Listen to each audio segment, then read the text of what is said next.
မတွေ့ရကြပြီနော် ဟုတ်ကဲ့ ကိုချောလာတယ်လို့ပဲ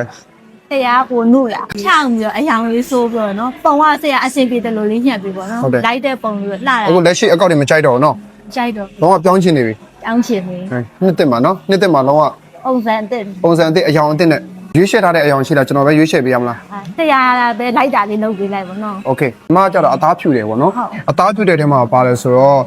မိန်းကလေးဆန်ဆန်လေးနဲ့ကျွန်တော် white needle color လေးရွေးချယ်ပေးထားတယ် ဟုတ်ကဲ့ဟုတ် နော်ဒီမှာမျက်နှာနည်းနည်းပြည့်တဲ့ထဲမှာပါတော့ကျွန်တော်အဆွေများများလေးနဲ့ကျဲထားတဲ့ကွာလုံးဝပုံစံလုံးဝပြောင်းသွားမှနှုတ်သွားမယ် ဟုတ်ကဲ့ဟုတ် နော်